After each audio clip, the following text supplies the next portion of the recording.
موضوع الدرس في أحوال السعداء يوم القيامة سورة الملك تفسير ابن كثير. الحمد لله رب العالمين والصلاة والسلام على أشرف الأنبياء وسيد المرسلين سيدنا محمد وعلى آله وأصحابه أجمعين. اللهم صل على سيدنا محمد وعلى آل سيدنا محمد كما صليت على إبراهيم وعلى آل إبراهيم في العالمين إنك حميد مجيد. أعوذ بالله من الشيطان الرجيم. بسم الله الرحمن الرحيم. إن الذين يخشون ربهم بالغيب لهم مغفرة وأجر كبير. وأسروا قولكم أو اجهروا به إنه عليم بذات الصدور. ألا يعلم من خلق وهو اللطيف الخبير. هو الذي جعل لكم الأرض ذلولا فامشوا في مناكبها وكلوا من رزقه وإليه النشور. اب ان آیات مبارکہ میں اللہ تبارک و تعالی نے احوال سعداء کا ذکر فرمایا ہے. یہ سنت اللہ ہے اللہ کے قرآن میں اور کلام میں. اگر کسی جگہ اشقیاء کا ذکر آتا ہے تو اس کے بعد پھر سعداء کا بھی ذکر آتا ہے. یعنی اگر کسی جگہ جنت کا ذکر ہے تو بعد میں جہنم کا بھی ذکر ہے. اگر اصحاب الیمین کا ذکر ہے تو پھر اصحاب الشمال کا بھی ذکر ہے. اس لیے کہ الاشیاء تتباین بالازداد کہ جب دونوں تصویر کے رخ سامنے آ جائیں تو پھر بات سمجھنی بڑی آسان ہو جائے. اچھا، کبھی یہ بھی ہوتا ہے کہ جو اشقیاء ہیں یعنی کافر ہیں جہنمی ہیں ان کا ذکر پہلے آ جاتا ہے، اور جو سعداء ہیں جنتی ہیں ان کا ذکر بعد میں آ جاتا ہے. تو اس کی وجہ یہ ہوتی ہے کہ پہلے اگر سابقہ سیاق میں ذکر آ رہا ہے کافروں کا تو پھر ان کا ذکر پہلے آ جاتا ہے، اور اگر پہلے سے ذکر آ رہا تھا مومنین کا تو اس کا سعداء کا ذکر پھر پہلے آ جاتا ہے. تو یہ سنت اللہ ہے پورے قرآن میں. جب بھی آپ نظر ڈالیں گے جہاں جنت کا ذکر ہوگا جہنم کا بھی ہوگا، جہاں مومنین کی کامیابی کا ذکر ہوگا وہاں کافروں کی ہلاکت کا بھی ذکر ہوگا. تو اب کافروں کے بارے میں ہم پڑھ چکے ہیں پچھلی آیات میں. اب ان آیات میں اللہ تبارک و تعالی مومنین کا ذکر فرماتے ہیں. ان الذین یخشون ربهم بالغیب لهم مغفرۃ واجر کبیر. اللہ فرماتے ہیں جو لوگ یخشون ڈرتے ہیں اپنے رب سے بن دیکھے. تو ایک تو لفظ یاد رکھیں کہ لفظ ہے یخشون، خشیہ یخشا، یہ خشیت سے ہے. جیسے قرآن میں دوسرے مقام بھی فرمایا انما یخش اللہ من عبادہ العلماء. اللہ سے صحیح معنوں میں ڈرنے والے جو ہیں وہ علماء ہوتے ہیں. اس لیے المفسرین فرماتے ہیں کہ جتنا تقوی زیادہ ہوگا اتنا علم زیادہ ہوگا، اتنا بڑا عالم ہوگا. عالم کا معنی یہ نہیں کہ جس نے کتابیں زیادہ پڑھی ہوں یا کتابیں زیادہ لکھی ہوں. عالم کا معنی یہ ہوتا ہے کہ وہ اللہ سے کتنا ڈرنے والا ہے. تو اصل چیز جو ہے وہ خشیت. اسی طرح قرآن پاک میں ایک اور آیت میں وَهُمْ من خشیتہ مشفقون. اللہ فرماتی ہیں کہ وہ اللہ تعالی کے خوف سے ڈرنے والے ہیں. اور اسی طرح یہی لفظ حدیث مبارک میں بھی آتا ہے کہ قیامت والے دن جب سارے لوگ حضرت آدم علیہ السلام کے پاس آئیں گے کہ آپ ہماری شفاعت کریں، اللہ کے دربار میں درخواست کریں. یاد رکھیں یہ شفاعت کبریٰ، یہ جنت جہنم کی شفاعت نہیں ہوگی، بلکہ یہ شفاعت یہ ہوگی کہ ہمارے مقدمے کی سماعت شروع ہو، جو فیصلہ ہونا ہے ہو جائے.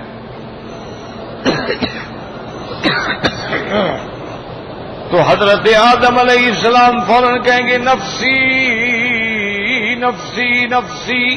کیا مانا؟ خشیت علی نفسی خشیت علی نفسی. میں تو اپنے پر ڈر رہا ہوں کہ کہیں اللہ مجھ سے پھر سوال نہ فرما لے. تو اس لیے یاد رکھیں کہ خشیت کا معنی ہی یہ ہوتا ہے کہ دیکھیں نا، خشیت کا معنی ڈرنا. یاد رکھو، آسان میں لفظ آسان کرنے کی کوشش کروں، اللہ کرے سمجھ آ جائے مجھے بھی آپ کو بھی. تو خشیت کا معنی تو ہے ڈرنا، اللہ سے ڈرتے ہیں. لیکن یخافون ربہم بھی قرآن میں موجود ہے، اور یخشون ربہم بھی موجود ہے.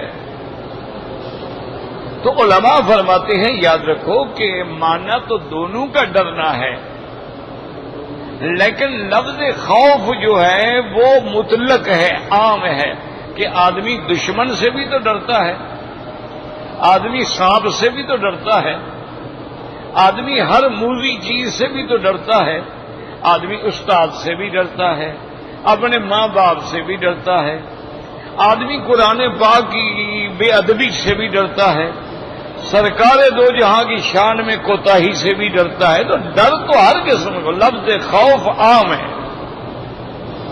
لیکن لفظ خشیت جو ہے وہ کہتے ہیں اس کا معنی یہ ہے جو اللہ سے اس کی عظمت شان کی وجہ سے ڈر رہا ہے. یعنی اس کے دل میں اللہ کی اتنی بڑی عظمت ہے. دیکھا نہیں ہے مدرسے میں بچے لڑ رہے ہوتے ہیں، استاد آتے یکدم خاموش ہو جاتے. تو اب استاد کوئی دشمن تو نہیں ہوتا نا، ان کا کیوں ڈر گئے؟ وہ استاد کا ادب ہوتا ہے، بھائی استاد آ گیا. اسی لیے صحابہ کہتے ہیں کہ جب سرکار دو عالم رحمت دو جہاں کی مجلس میں ہم بیٹھتے تھے، کأنما علی رؤوسنا الطیور، گویا کہ ہمارے سروں پہ پرندے بیٹھے ہوتے تھے. یعنی ہم ایسے ہلتے بھی نہیں تھے کہ کہیں ادب کے خلاف نہ. تو اس لیے لفظ خشیت جو ہے وہ یعنی خاص معنی میں استعمال ہوتا ہے کہ ان الذین یخشون ربہم بالغیب. یاد رکھیں بالغیب کا معنی بن دیکھے. تو اس کے بارے میں علماء فرماتی ہیں کہ ایک تو معنی یہ ہے کہ انہوں نے اپنے اللہ کو مانا ہے لیکن دیکھا تو نہیں ہے.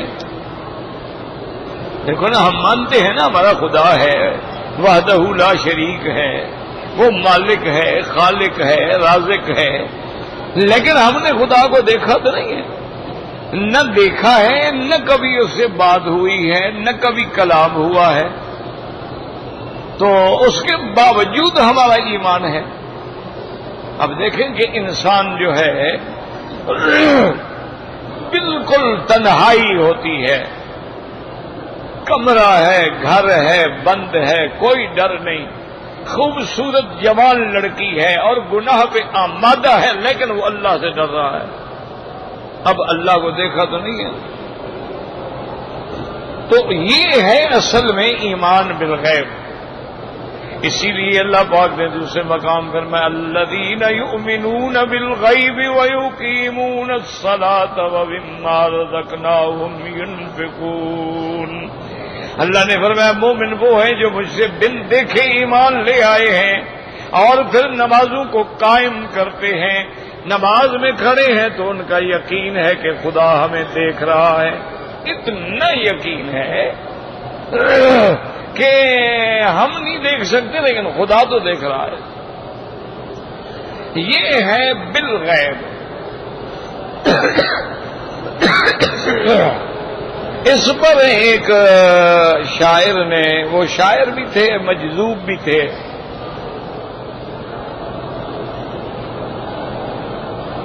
ہمارے ہاں تو ایک غلط فہمی میں دور کر دوں، ہمارے ہاں مجذوب کہتے ہیں جو کپڑے شپڑے اتار کے ننگا ہو کے سڑک پہ بیٹھ جائے نا، کہتے ہیں مجذوب ہے. صحیح مجذوب ہے. اس کو بڑا چومتے چاٹتے ہیں بے وقوف. یعنی جو عقل سے فارغ ہو جائے، جو ننگا ہو جائے، وہ مجذوب ہو گیا. یہ کہاں کا مجذوب ہے بھائی؟ مجذوب کا یہ معنی نہیں ہوتا ہے، یہ لوگوں کی بے وقوفی ہے. مجذوب جذب سے ہے. کیا معنی کہ جس اللہ کے ذکر کی کشش نے اس کو اتنا اپنا بنا دیا ہے کہ اس کو دنیا جہان کا ہوش ہی نہیں، اس کو دنیاوی امور کا پتہ ہی نہیں ہے. وہ اللہ کے ذکر میں مشغول ہے. نہ کھانے کا پتہ ہے، نہ پینے کا پتہ ہے. کسی نے دے دیا تو کھا لیا، نہیں دیا تو نہ صحیح. کپڑے دے دیے بدل لیے، نہیں دیے تو اسی پرانے میں پھر رہا ہے. دھوپ ہے تو بیٹھا ہے، سایہ ہے تو بیٹھا ہے، سردی اس کو کوئی پتہ ہے. وہ اپنے اللہ کے لو لگ گئی. اللہ نے اپنے ذکر کے ذریعے اس کو اپنی کشش نصیب کر دی. وہ مجذوب ہوتے ہیں. تو انہوں نے ایک بڑی عجیب بات کی ہے. وہ مجذوب بھی تھے اور کبھی کبھی شعر بھی کہتے تھے. وہ کہتے ہیں کہ بن دیکھے تجھ کو خدا مان لیا ہے. کہ ہم نے تمہیں دیکھا تو نہیں ہے نا. بن دیکھے تجھ کو خدا مان لیا ہے، دیکھنے والے کا کہا مان لیا ہے. کہ یا اللہ ہم نے تو نہیں دیکھا نا، ہمارے بدری محمد مصطفیٰ نے جو دیکھا ہے تو ہم نے آپ کی بات مان لی ہے. تو انہوں نے بڑی بات کی. انہوں نے کہا کہ ہم نے تو نہیں دیکھا ہے، ہم نے تو آپ کو بن دیکھے مانا ہے، لیکن مان اس لیے لیا ہے کہ دیکھنے والے کا کہا مان لیا. کہ حضور صلی اللہ علیہ وسلم نے تو اس لیے یاد رکھیں حضرت موسیٰ علیہ السلام کے لیے کلام ہے اور میرے مدنی کے لیے رویت ہے. کہ حضرت موسیٰ علیہ السلام کو کلام نصیب ہوا اور میرے مدنی کو رویت و دیدار نصیب ہوا. اور پھر دیدار صرف دیدار نہیں، اس میں کلام بھی تھا. کلام بھی تو ہوا نا، کیونکہ حضور کا شان یہاں تو صرف کلام ہے، وہاں رویت بھی ہے اور کلام بھی ہے. اور یہاں تو ایک دفعہ ہے، وہاں بار بار ہے. نمازیں بخشوانے جا رہے ہیں اور 5 معاف ہو رہی ہے. تو وہ شان مصطفی جس لیے فرماتے ہیں ان الذین یخشون ربهم بالغیب. اور بعض علماء فرماتی ہیں بالغیب میں یعنی ہم نے جنت بھی تو نہیں دیکھی، غیب ہے لیکن ہمارا ایمان ہے. ہم نے جنت کی نعمتیں بھی نہیں دیکھی ہیں کہ وہاں حوریں ہوں گی، غلمان ہوں گے، ولدان ہوں گے، وہاں لباس ہوں گے، وہاں اللہ کی نعمتیں ہوں گی. ہم نے نہیں دیکھی لیکن ہمارا ایمان ہے. ہم نے جہنم نہیں دیکھی لیکن ہمارا ایمان ہے کہ جہنم بھی برحق ہے. جہنم بھی ہوگی، عذاب بھی ہوگا، انواع من العذاب بھی ہوں گے، اغلال بھی ہوں گے، نقال بھی ہوں گے، سلاسل بھی ہوں گے. وہاں کھولتا ہوا پانی بھی ہوگا اور کافروں کے سدید سے بھی اس کو بھی پلایا. تو ہم نے نہیں دیکھا لیکن ہمارا ایمان ہے. ہم نے پل صراط نہیں دیکھی لیکن ہمارا ایمان ہے. ہم نے وہ میزان نہیں دیکھا، ہمارا ایمان ہے. ہم نے سور جو پھونکا جائے گا وہ نہیں دیکھا، ہمارا ایمان ہے. قبر میں جو عذاب ہوتا ہے ہم نے نہیں دیکھا لیکن ہمارا ایمان ہے. تو اس لیے فرمایا ان الذین یخشون ربهم بالغیب. جو بالغیب بن دیکھے عالم غیب پر بھی ایمان لا رہے ہیں. کہ حضور نے فرما دیا قیامت برحق ہے، ہمارا ایمان ہے برحق ہے. حضور نے فرما دیا کہ ہم قیامت میں اس طرح اٹھیں گے. آپ نے فرما دیا نامہ اعمال ہوں گے. آپ نے فرما دیا کہ اعمال کا میزان ہوگا. آپ نے فرما دیا کہ پل صراط سے گزرنا ہوگا. ہمارا ایمان ہے. تو یہ ہم نے بن دیکھے مان لیا. دیکھو نا، دیکھنے کے بعد تو پھر سب مان لیں گے نا. ایک بات یاد رکھو، قیامت والے دن جب سب کو سامنے آ جائے گا پھر تو سارے آپ پڑھ چکے ہیں نا، فَاعْتَرَفُوا بِذَنبِهِمْ، پھر تو وہ سارے مان لیں گے. وَبُرِّزَتِ الْجَحِيمُ لِمَن يَرَىٰ، اب جب جہنم ظاہر ہو گئی تو اب مان لیں گے. اب کیا بڑی بات ہے، وہ تو سامنے کھڑی ہے. اور پھر فرشتے کہیں گے هَٰذِهِ جَهَنَّمُ الَّتِي كُنتُم بِهِ تُكَذِّبُونَ. اللہ کے فرشتے کہیں گے ظالمو، یہ ہے وہ جہنم جس کو تم نہیں مانتے تھے. اور دوسری آیت میں فرشتے فرمائیں گے أَفَسِحْرٌ هَٰذَا أَمْ أَنتُمْ لَا تُبْصِرُونَ. اللہ کے فرشتے کہیں گے ظالمو دیکھ لو اچھی طرح، یہ جادو تو نہیں. کیوں کہیں گے یہ بات؟ کیونکہ دنیا میں کافر پیغمبروں کو جادوگر کہتے تھے، تو آج فرشتے ان کے منہ پہ تھپڑ ماریں گے اچھی طرح دیکھ لو کہیں جادو کی آگ تو نہیں. أَفَسِحْرٌ هَٰذَا أَمْ أَنتُمْ لَا تُبْصِرُونَ. دیکھو تو اس وقت دیکھنے کے بعد اب جنت میں چلے گئے پھر مان لیا تو کیا بات ہوئی؟ بات تو یہ ہے نا کہ ہم نے کچھ نہیں دیکھا لیکن ہمارا ایمان ہے. إِنَّ الَّذِينَ يَخْشَوْنَ رَبَّهُمْ بِالْغَيْبِ لَهُمْ مَغْفِرَةٌ وَأَجْرٌ كَبِيرٌ. اللہ پاک نے ان کو دو چیزیں عطا فرمائی ہیں.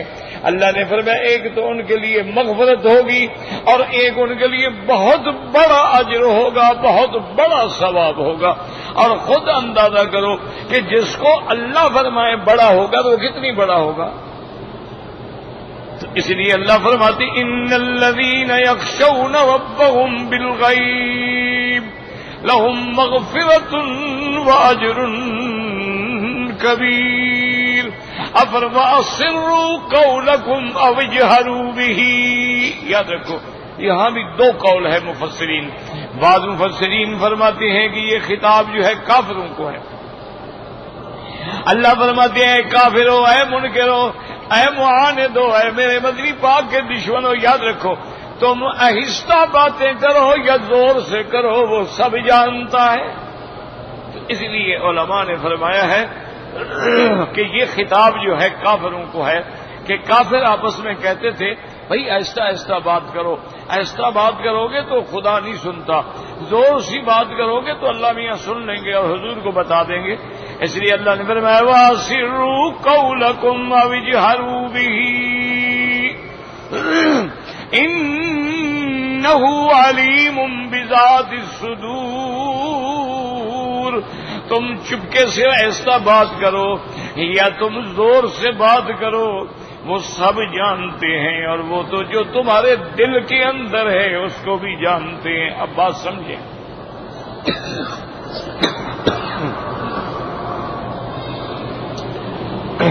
لا حول ولا قوة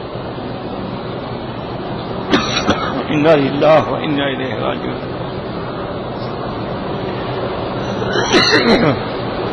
ایک ہوتا ہے یاد رکھو سر،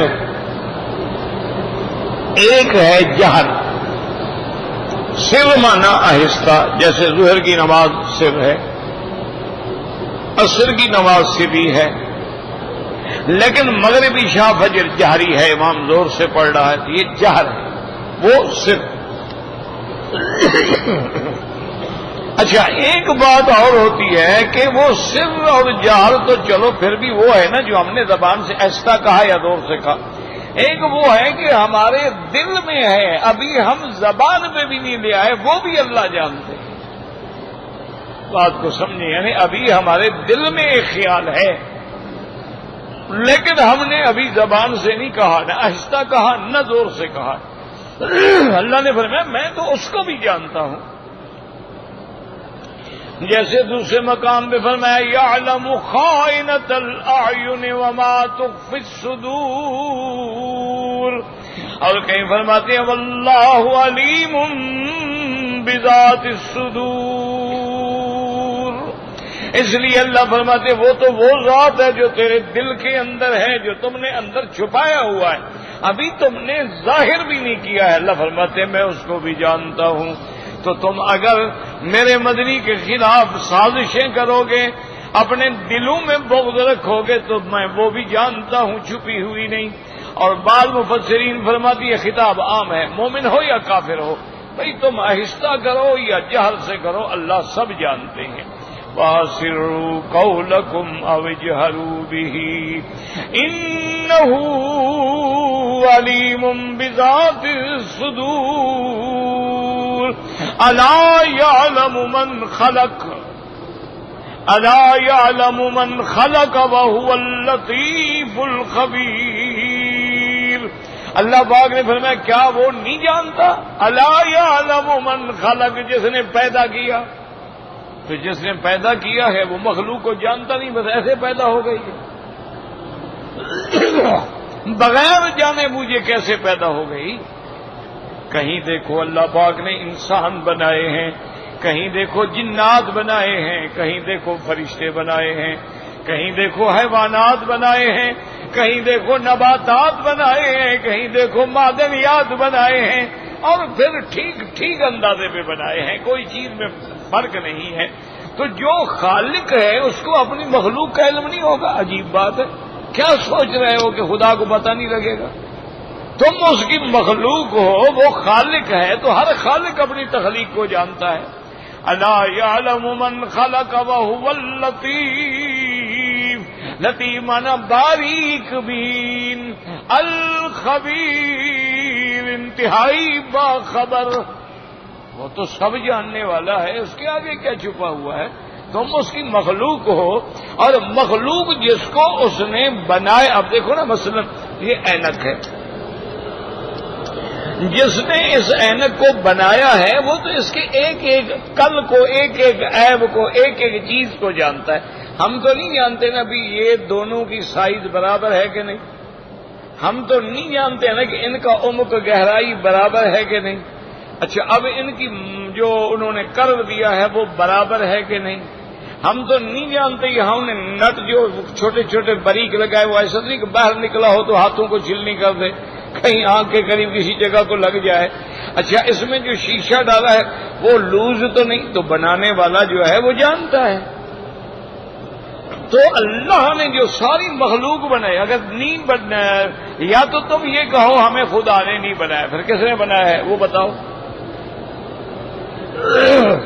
یا تو تم یہ دعویٰ کرو نا جی ہمیں خدا نے نہیں بنایا، ہمیں بنایا ہے اس دیوتا نے جو مندر میں رکھا ہے۔ تو اس دیوتا کو کس نے بنایا ہے؟ جی اس کو تو ہم نے بنایا۔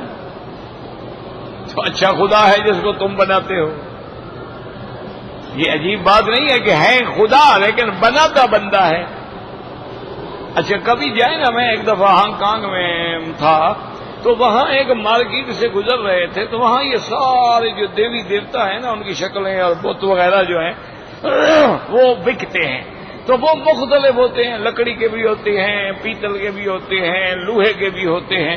اب انہوں نے خدا اس کے پلاسٹک کے اور ربڑ کے بھی بنا دیے ہیں نا، خدا بھاری جو ہو اٹھانا مشکل ہو جائے گا نا۔ اچھا وہ خدا بڑے بھی ہیں چھوٹے بھی۔ اچھا بات جو ہے ان کے پاؤں میں رسی بندھی ہوئی لٹک رہے ہیں، خدا دیکھ لو جو پسند آئے وہ اتار دیتے ہیں۔ یہ جی ہمیں بڑا چاہیے، ہمیں چھوٹا چاہیے، یعنی اچھا خدا ہے اس کو بندے لٹکا دیتے۔ اسی لیے سابقہ کتابوں میں آتا ہے کہ حضرت ابراہیم علیہ السلام کو ان کے باپ جو تھے نا آزر، وہ بت بناتے تھے، وہ مجسمے بناتے تھے، وہ بت بناتے تھے اور بیچتے تھے۔ تو ایک دن انہوں نے ابراہیم علیہ السلام کو مجبور کیا، کہنے لگے دیکھو بیٹا کبھی تم بھی تو میرے کاروبار میں ہاتھ بٹاؤ نا، یہ دیکھو میں نے بنائے ہیں، یہ 2-3 خدا ہیں، یہ جاؤ مارکیٹ میں بیچ کے آؤ۔ اب ابراہیم علیہ السلام مجبور ہیں، کیا کریں بھی، ادھر باپ ہے اور ادھر کہتا ہے بت بیچو۔ ابراہیم علیہ السلام نے کہا کہ ٹھیک ہے۔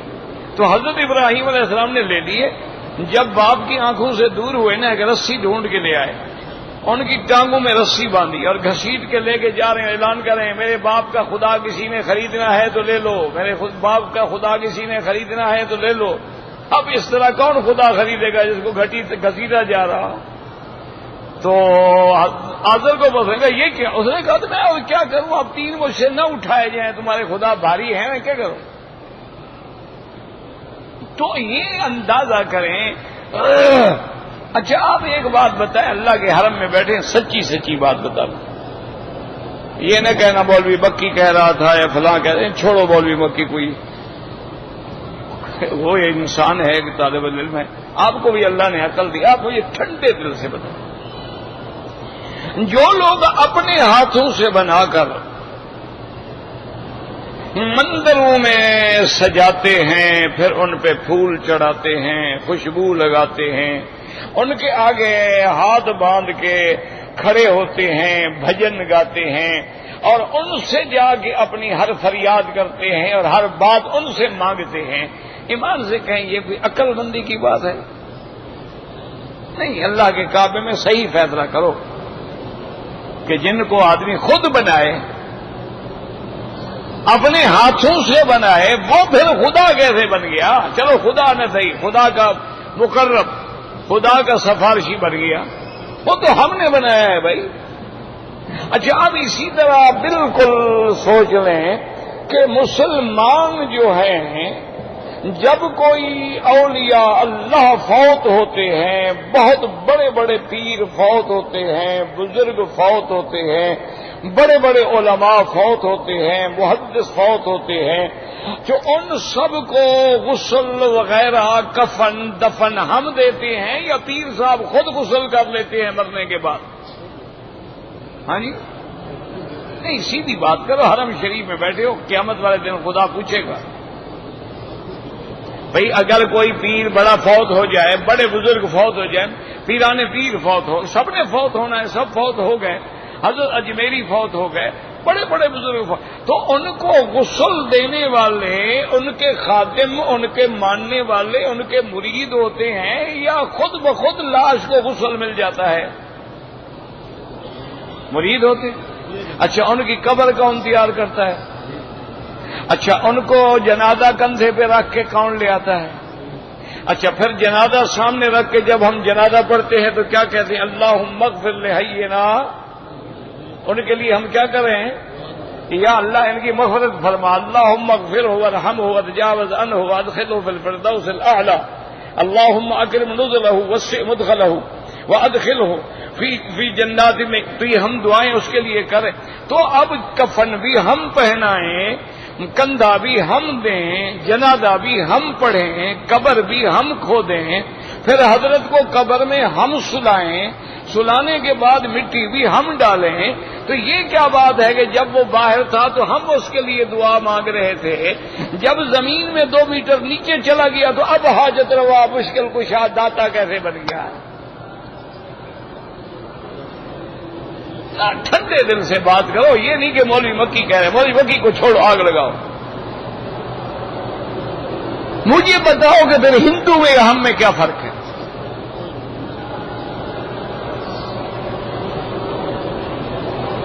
وہ بھی اپنی دیوی دیوتا خود بناتے ہیں، ہم بھی خود بناتے ہیں پھر، اور جب وہ میت سامنے رکھی ہے، یعنی مسلمانوں کتنے دکھ کی بات ہے، جب تم جنازہ پڑھتے ہو، ایمان سے کہو جنازے میں رکوع کرتے ہو؟ ہاں جی، سجدہ کیوں؟ اللہ سبق دے رہے ہیں کہ خبردار میرے سوا چاہے ولی اللہ کی میت ہے، سجدہ رکوع نہیں ہو سکتا، اس کے آگے جھکنا حرام ہے، اس کی میت سامنے ہے، جھکنا حرام ہے، قبر میں جانے کے بعد قبر پہ جھکنا جائز ہو گیا ہے، سجدہ جائز ہو گیا ہے۔ یار کیا سمجھ نہیں آتا؟ کہتے توحید سمجھ نہیں آتی، کیا سمجھ نہیں آتی؟ اسی لیے اقبال نے کہا تھا کہ سمجھ میں نکتہ توحید آ تو سکتا ہے، تیرے دماغ میں بت خانہ ہو تو کیا کہیے، ورنہ کون نہیں سمجھ سکتا ہے؟ دیکھو باقی لوگ استدلال کر لیتے ہیں، ہندو بھی کرتے ہیں کہ جی آپ بھی تو پتھر کی عبادت کرتے ہیں، آپ کے سامنے بھی تو کعبہ شریف ہے جہاں نمازیں پڑھتے ہیں، آپ بھی تو پتھر کو بوسہ دیتے ہیں، آپ بھی تو پتھر کا استلام کرتے ہیں، تو ہم بھی اگر پتھر کی چاما چوٹی کرتے ہیں تو کیا فرق ہے آپ میں اور ہم میں؟ تو بات سمجھ لو، اس لیے اللہ نے پہلے کعبہ مسجد اقصی تھا، بیت المقدس تھا، اللہ نے حکم دیا اپنے نبی کو اس کو چھوڑ دو، فول وجہ کا شطر المسجد الحرام، ادھر رخ کر لو، تاکہ قیامت تک دشمن کو سمجھ آ جائے کہ ہم کسی جیہت کو یا پتھر کو یا مسجد کو یا دیواروں کو سجدہ نہیں کرتے، حکم خدا پہ سجدہ کرتے ہیں۔ اللہ نے حکم دیا ادھر سجدہ کرو، ہم کرتے رہے، اللہ نے حکم دیا اس کو چھوڑ دو ادھر کرو، ہم ادھر کرتے رہے، اللہ اگر حکم دیتے اس کو بھی چھوڑ دو، ہم اس کو بھی چھوڑ دیتے۔ اور پھر یاد رکھو کہ کعبے کے اگر پتھروں کو ہم نے سجدہ کرنا ہوتا تو دوسری منزل پہ تو نماز نہ ہوتی نا، وہ تو نیچے رہ جاتا ہے۔ تو معلوم یہ ہوا کہ ہم پتھر کو نہیں پجا رہے ہیں، ہم کس کے حکم کو سجدہ کر رہے ہیں؟ اللہ۔ اچھا، ہم حجر اسود کو بوسہ دیتے ہیں، ہم حجر اسود کو بوسہ نہیں دے رہے، بلکہ وہی بات ہے جو سیدنا عمر نے کھول دی۔ آپ نے فرمایا الا یا ایھا الحجر، آپ نے فرمایا خبردار ہے پتھر، انک لا تنفع ولا تضر، نہ تم نفع کے مالک ہو نہ نقصان کے مالک ہو، واللہ لو ما قبلک رسول اللہ ما قبلتک فی حیاتی ابدا، اگر تجھے میرے مدنی نے بوسہ نہ دیا ہوتا میں تجھے کبھی بوسہ نہ دیتا۔ تو اقبال نے مسئلہ حل کیا کہ نہیں؟ وہ کہتا ہے کہ تیرے بوسے کو ہم دیتے ہیں بوسہ حجر اسود پر، تیرے بوسے کو ہم دیتے ہیں بوسہ حجر اسود پر، وگرنہ ہم مسلمانوں کا کیا رکھا ہے پتھر میں؟ تم بھی ثابت کر دو کہ تمہاری اگر یہ وشنو کو اور کرشنا کو اللہ نے حکم دیا ہے بوسہ دینے کا، ہم ساتھ ہیں۔ ہم تو جھگڑا نہیں کرتے، جھگڑا تو جاہل کرتا ہے۔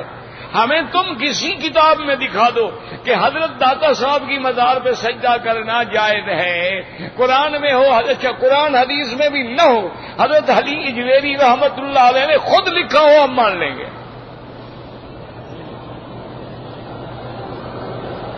عبد القادر جیلانی نے لکھا ہو، امیر معین الدین اجمیری نے لکھا ہو، فرید الدین نے لکھا ہو، بہاء الدین زکریا نے لکھا ہو، کسی بزرگ کا لکھا ہوا چلو مجھے دکھا دو کہ جی بزرگوں کی قبروں پہ سجدہ کرنا جائز ہے، بزرگوں کی قبروں پہ ہاتھ باندھ کے کھڑا ہونا جائز ہے، بزرگوں کی قبروں پہ طواف کرنا جائز ہے، اور بزرگوں سے براہ راست بچے مانگنا کہ شہباز قلندر مجھے مہربانی کر کے بچہ دے دیں، میں آپ سے بچہ لینے آیا ہوں۔ جیسے ان کا عقیدہ ہے کہ بادشاہ اکبر جو تھا وہ سلیم الدین چشتی کی مدار پہ پیدل چل کے گیا تھا، بغیر جوتے کے چل کے گیا تھا، اور سلیم الدین سے اس نے اپنا بیٹا مانگا تھا، وہ پیر نے اس کو بیٹا دیا تھا، وہ جو بیٹا پیدا ہوا تھا وہ کہتے ہیں پیر نے دیا، اسی لیے اس نے ماشاءاللہ بیٹا بھی ایسا دیا جو نافرمان تھا،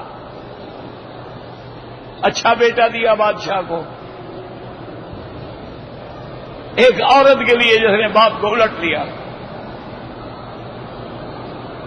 یہ کیا عقیدے ہیں؟ یہ کہنا جی او جی ہندو ہیں وہ مشرک، بھائی ان میں پھر ہم میں فرق کیا ہے؟ یاد رکھو ہندو بھی اس بت کی پوجا نہیں کرتا، مکے کا کافر بھی لات عزا منات اور حبل کے جو بت تھے ان کی پوجا نہیں کرتا، وہ بھی اللہ والوں بزرگوں کی شکل پہ بنائے گئے تھے، اور کچھ ان کے عقل کے مطابق فرشتوں کی شکل کے بت بنائے گئے ہیں، کچھ ان کے عقل کے مطابق وہ جو بروج ہیں سیارات ہیں ان کی شکل پہ بت بنائے گئے ہیں۔ اصل وہ کہتے ہیں کہ جب ہم ان کی عبادت کرتے ہیں تو یہ جس بزرگ کی شکل ہے نا وہ بزرگ راضی ہو جاتا ہے، جب وہ راضی ہو جائے گا تو اللہ میاں سے کہہ کے ہمیں چھڑا دے گا۔ وہی ہمارا عقیدہ ہے کہ جناب ہم ان کی عبادت نہیں کرتے ہیں، ہم تو ان کو آ کے واسطہ وسیلہ بناتے ہیں، فرق اتنا ہے کہ ہماری خدا سنتا نہیں ہے اور ان کی خدا موڑ ہی نہیں سکتا۔ یعنی اللہ پیروں کا محتاج ہے، ان کی بات کو نہیں موڑ سکتا. یہ مسلمان کا عقیدہ ہے، یہ کلمہ پڑھنے والے کا عقیدہ ہے. اچھا یہ عقیدہ رکھنا ہماری سنتا نہیں، ان کی موڑتا نہیں. جب یہ عقیدہ رکھو تو کافر ہوگی. اللہ نے فرماتے میں سب کی سنتا ہوں، ادعونی، مانگو مجھ سے، استجب لکم. تو اس لیے اپنے عقیدوں کو خدا کے لیے درست کریں. اس لیے اللہ پاک نے فرما دیا الا یعلم من خلق وهو اللطیف الخبیر. اور آگے اللہ پھر اپنی قدرت کا نظارہ دکھلاتے ہیں. اب یاد رکھو ابتدا میں آپ نے کیا پڑھا تھا؟ تبارک الذی بیدہ الملک وہو علی. اب اس کو دماغ میں لوٹاؤ نا آیت کو. وہو علی کل شیء قدیر. پھر کیا دلیل آئی تھی؟ الذی خلق سبع سماوات طباقا. اب یہاں وہی دہرائیں کیونکہ وہو علی کل شیء قدیر. هو الذی جعل لکم الارض ذلولا. وہ خالق بھی ہے، لطیف بھی ہے، خبیر بھی ہے، قدیر بھی ہے، جس نے تمہارے لیے زمین کو ایسا ذلولن، ایسا تیرے لیے مذلل کر دیا ہے. اگر سخت ہوتی تو چل نہ سکتا، اگر اس میں خشونت ہوتی تو تو زندگی نہ گزار سکتا، اگر بہت نرم ہوتی تو تو دھنس جاتا. اس نے تیرے تابع کر دیا ہے کہ جیسے زمین سے پیدا اٹھاؤ، زمین پہ چلنا ہے چلو، گھر بنانے ہیں گھر بناؤ، کھود کے کنویں نکالنے ہیں کنویں تیار کرو، جس فصل لگانی ہے تو فصل لگاؤ. کیوں؟ زمین تیرے لیے ہے، تو صرف میرے لیے ہے. هو الذی جعل لکم الارض ذلولا فامشوا فی مناکبها. اللہ نے فرمایا ان کے رستوں میں چلو، میں نے تیرے لیے رستے بنا دیے ہیں، میں نے تیرے لیے جانے کے لیے آسانیاں بنا دی ہیں. اور صرف زمین پہ رہنے کا حق نہیں، زمین سے اگاؤ، فصلیں تیار کرو، پھل نکالو، درخت لگاؤ. کلوا من رزقہ. پھر اللہ جو رزق دے اس کو کھاؤ پیو، لیکن کھانے پینے میں لگ کے بھول نہ جانا. وَإِلَيْهِ النُّشُورُ. اور پھر تم نے قیامت میں اللہ کی دربار میں جانا ہے. واللہ اعلم.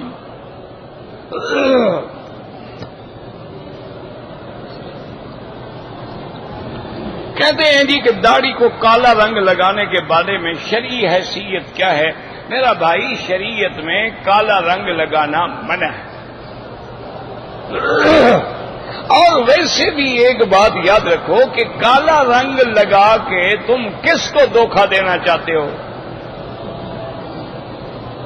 بعض لوگ کہتے ہیں نا جی کہ میری نئی نئی شادی ہوئی ہے اور میری دوسری شادی ہے اور بیوی کی عمر تھوڑی. تو بیوی تو تیری طاقت جوانی جانتی ہے، اس کو کالے بالوں سے کیا دھوکہ دو گے؟ اچھا تو کس کو دھوکہ دینا چاہتے ہو؟ خام منہ کالا کرنا ہے اور دھوکہ بھی لوگوں کو دینا ہے. اللہ کے بندے کو مہندی لگا لو، کچھ ڈارک براؤن لگا لو، کوئی ضروری کالا لگانا ہے؟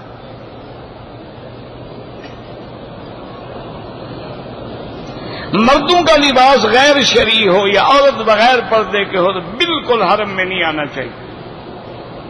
حرم کے آداب میں ہے کہ خذوا زینتکم عند کل مسجد، کہ جب اللہ کی عبادت کے لیے آؤ تو پورے ادب والا لباس پہن کے آؤ.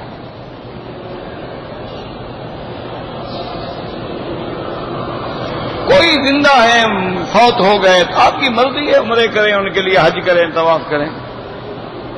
کہتے ہیں جی کہ یہاں کبوتروں کو جو دانے ڈالے جاتے ہیں وہاں سے کچھ عورتیں دانے چلتی ہیں، پتہ نہیں وہ کیا جو کے دانے یا کیا ہوتے ہیں.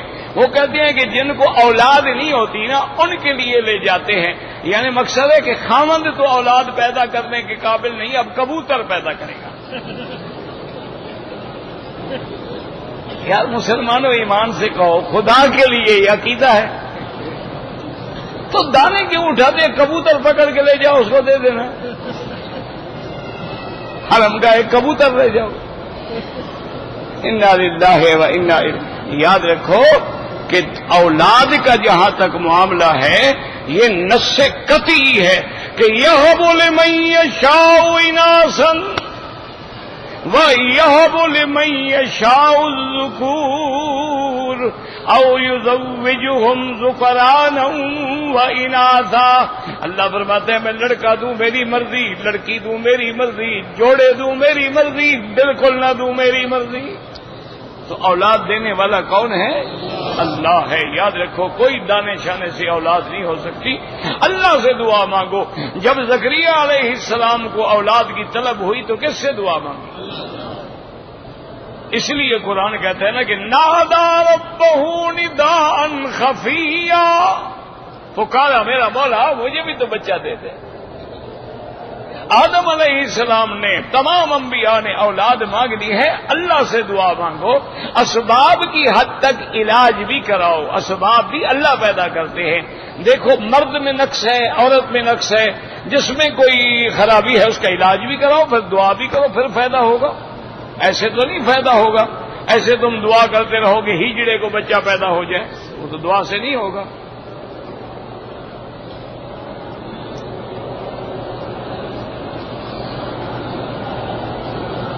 اگر رزق نہ ہو تو کیا کرے؟ وہ بھی اللہ سے مانگے، استغفار کرو، زیادہ سے زیادہ استغفار مانگو۔ اللہ کا وعدہ ہے کہ جو استغفار کرتے ہیں یمددکم باموال وبنین، ان کے مال میں بھی میں برکت ڈال دیتا ہوں، اولادوں میں بھی برکت ڈال دیتا ہوں۔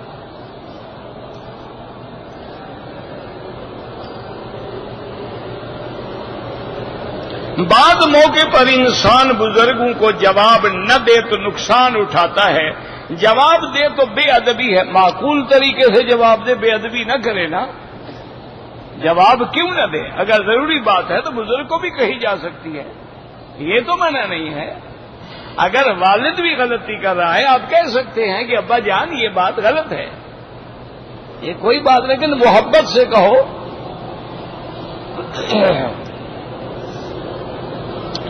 وطر جو ہے یاد رکھو، صحیح احادیث مبارک میں 3 رکعت اکٹھے پڑھنا جیسے مغرب کی نماز ہوتی ہے، یہ بھی حدیث میں موجود ہیں۔ 2 رکعت پڑھ کے سلام پھیر کے کھڑا ہو جائے اور 1 رکعت ملا لے، یہ بھی حدیث میں موجود ہے۔ تمہیں لڑنے جھگڑنے کی کوئی ضرورت نہیں۔ دلائل کا تعلق علماء سے ہوتا ہے، عام جاہلوں سے نہیں ہوتا۔ امام ابو حنیفہ رحمۃ اللہ علیہ کے نزدیک 3 وطر جو ہے وہ کہتے ہیں کہ درمیان میں سلام نہ پھیرے، 1 سلام سے ہیں، جیسے مغرب کی نماز، کیونکہ امام صاحب فرماتے ہیں کہ 1 رکعت نماز ہوتی ہی نہیں ہے، نماز جب بھی ہوگی لازماً شفا ہوگی۔ وہ فرماتی ہے اب سفر میں دیکھو، ظہر کی کتنی رکعتیں پڑھو گے؟ 2، عصر کی کتنی پڑھو گے؟ 2، عشاء کی کتنی پڑھو گے؟ 2، اور مغرب کی تو یہاں کیوں نہیں تقسیم کی 1.5 کی، یا 2 پڑھ لیتے؟ 1 رکعت نماز ہی نہیں ہو۔ وہ کہتے ہیں کہ نماز کا اچھا جو 1 رکعت پڑھتے ہیں وہ بھی پہلے 2 پڑھتے ہیں، فرق صرف یہ ہے کہ وہ سلام پھیر کے کھڑے ہو جاتے ہیں، اور احناف کے نزدیک سلام نہیں ہے۔ اچھا پھر حضور پاک کی 1 حدیث نہیں، سینکڑوں حدیثیں ہیں جس میں حضور نے یہ بھی بتایا ہے کہ پہلی رکعت میں سبح اسم ربک الاعلی، دوسری رکعت میں قل یا ایھا الکافرون، اور تیسری رکعت میں قل ھو اللہ احد۔ تو اس کا معنی کیا ہوا؟ یعنی 3 رکعتیں ہیں، اور کئی حدیثیں ہیں بثلاثن بثلاثن بثلاثن، 3 رکعت 3 رکعت 3 رکعت۔ ایک ہے ضد، اس کا کوئی علاج نہیں، لیکن جو 2 پہ سلام پھیرتے ہیں ہم نے تو ان پہ کبھی اعتراض نہیں کیا۔ وہ کہتے ہیں چونکہ حدیث مبارک میں ایک ذکر ہے لہذا ٹھیک ہے۔ مسجد عائشہ سے عمرہ کرنا جائز ہے؟ ابھی تک 1400 سال گزر گئے، تمہیں مسئلہ سمجھ نہیں آیا؟ ماشاءاللہ، نہ کرو، مسجد عائشہ تمہارے لیے اداس ہے، اب نہ کریں۔ اصولی بات یاد رکھیں کہ حضور نے جب بی بی عائشہ کو حکم دیا تو ساتھ پابندی نہیں لگائی کہ بی بی عائشہ صرف تیرے لیے ہے۔ اگر یہ حدیث میں پابندی ہے تو ٹھیک ہے، پھر ہم بھی نہیں کریں گے۔ اگر پابندی نہیں ہے اور بھیجا کہ اچھا باقی یہ ہے کہ بھائی نے عمرہ نہیں کیا، نفلی عبادت ہے، ضروری تو نہیں کہ سارے کریں، کسی کی مرضی آئے کرے، کسی کی مرضی آئے نہ کرے۔ اور پھر روایات میں عبداللہ ابن زبیر کا یہاں سے عمرہ کرنا ثابت ہے عبداللہ ابن عمر کا عمرہ کرنا ثابت ہے، سبل السلام میں لکھا ہوا ہے. تو پھر یہ چھوٹی چھوٹی باتوں پہ آج تک امت کو ہم یہی لڑا رہے ہیں کہ یہ ہو سکتا ہے، یہ نہیں ہو سکتا. اللہ کے بندے جو آ گئے ہیں ان کو عبادت کرنے دو، انشاءاللہ کوئی غلطی ہے تو ٹھیک ہو جائیں گے. میں نے تو کئی دفعہ اپنے نوجوان ساتھی جو ہے نا ہمارے ائمہ کرام کے نہیں مانتے، میں ان کو کئی دفعہ کہا، میں نے کہا یار چلو میں کوشش کرتا ہوں کہ بریلوی جو ہے موحد بن جائے. جب موحد بن جائے تو آگے اگلا کام تم کر لینا. بریلوی تو سیدھا تمہارے پاس نہیں آئے گا نا، تو آدھا کام تو مجھے کرنے دو. لیکن نہیں، اعتراض تو اعتراض ہے. امام کے پیچھے سورت فاتحہ پڑھنا، امام ابو حنیفہ رحمۃ اللہ علیہ فرماتے ہیں کہ نہیں پڑھنی چاہیے. صحیح مسلم میں حدیث ہے، حضور فرماتے ہیں اذا قرأ فانصتوا، جب امام پڑھے تم چپ کرو. اسی طرح حضور نے فرمایا کہ من کان لہ امام، جس کا امام ہو، قراءۃ الامام لہ قراءۃ، امام کی قراءت اس کی قراءت ہے. اور یہ ساری حدیثیں بھری ہوئی ہیں، ایک حدیث دیکھ لی باقی ساری چھوڑ دی. حضور نے فرمایا اذا قال الامام غیر المغضوب علیہم ولا الضالین فقولوا، جب امام کہے غیر المغضوب علیہم ولا الضالین تم کیا کہو؟ ہاں جی، تو معلوم ہوا فاتحہ پڑھنا امام کا وظیفہ ہے، ہمارا تو آمین کہنا ہے.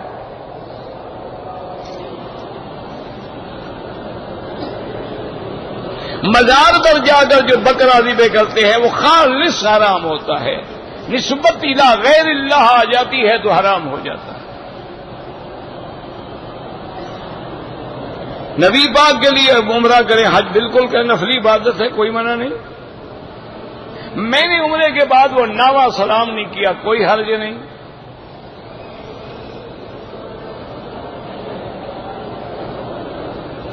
کہتے جی کہ اصل سے پہلے جو لائن لگا، تو جو لائن لگواتے ہیں وہ کوئی دین کے علمبردار ہیں، وہ تمہاری لڑائی کو روکنے کے لیے لگاتے ہیں. یہ مانا تو ہے کہ جائز ہو گیا. لائن میں وہی لگیں جو طواف کر رہے ہیں، بغیر طواف والے کیوں لگے؟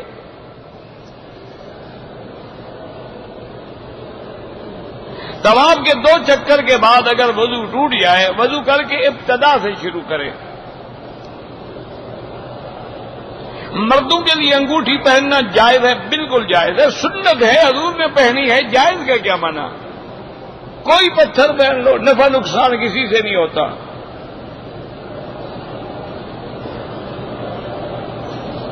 پورے مکے کا شہر جو ہے وہ حرم میں ہے، جہاں بھی نماز پڑھو 1 لاکھ ملے گا. اگر احرام کی حالت میں ٹکر لگی، خون نکل آیا، کوئی حرج نہیں.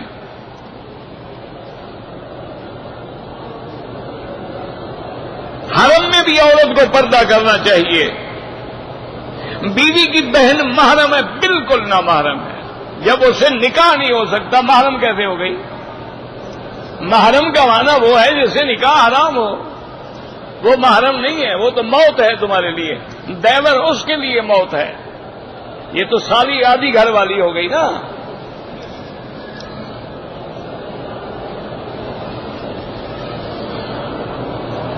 زمزم کو دوسرے پانی میں ملا دے، ملا دو، کیا ہے، اپنے علاقے کے جا کے کنویں میں ڈال دو، کہو پیتے رہو. اللہ کے بندے خالص زمزم لے جاؤ، تھوڑا دو، خالص دو. ہر بات میں 2 نمبر کرنا چاہتے ہو.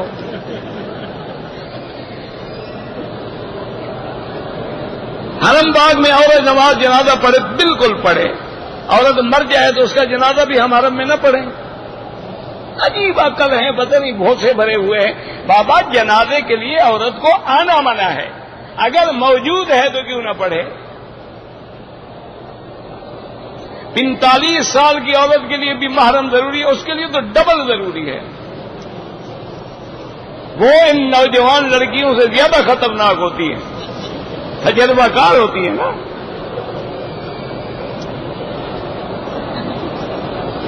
دو طواف کر لیں، بعد میں 2 رکعت پڑھنا جائز ہے. ریاض الجنہ میں نفلیں پڑھیں، بالکل پڑھیں، جتنا مرضی آئے پڑھیں. بیت اللہ کو ہاتھ لگایا کچھ نہیں ہوتا. حرم کے اندر تصویر لینا حرام ہے، میلاد منانا بدعت ہے. بھائی مجھے وضو بھی کرنا ہے، میری نماز ہی نہ چلی جائے نا. صفا مروہ نہیں کیا، ہوٹل چلا گیا، سو گیا، صبح کو اٹھ کر احرام کھول دیا تو دم پڑ گئی، سیدھی بات ہے. سے آپ کی بیمار تھے تو آپ پہلے ویل چیئر پہ کر لیتے. ماں باپ کا عمرہ کرو، حج کرو، بالکل کرو. اگر نماز فجر میں سجدہ آ گیا، لوگ سجدے میں گئے، کچھ رکوع میں گئے، جو رکوع میں گئے ان کی بھی نماز ہو گئی، جو کھڑے رہے ان کی نہیں ہوئی، وہ دوبارہ پڑھیں.